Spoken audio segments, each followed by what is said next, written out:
家人们注意看，这是最近全网很火的豆角新吃法，不炒不煮，简单一炸就香到停不下来，做出来酥脆过瘾，比饭店做的还好吃。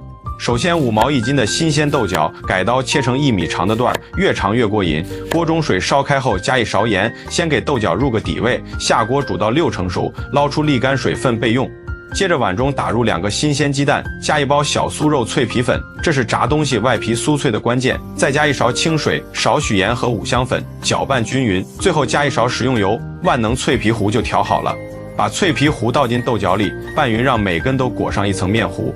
油烧到6成热，下锅炸，中小火慢炸，炸至表面金黄酥脆即可出锅。这样做出来的炸豆角，外壳酥脆，里面嫩香，咬一口嘎嘣响，配饭配酒都绝了，比外面炸串店的还香。还没吃过的家人，赶快收藏起来试试吧。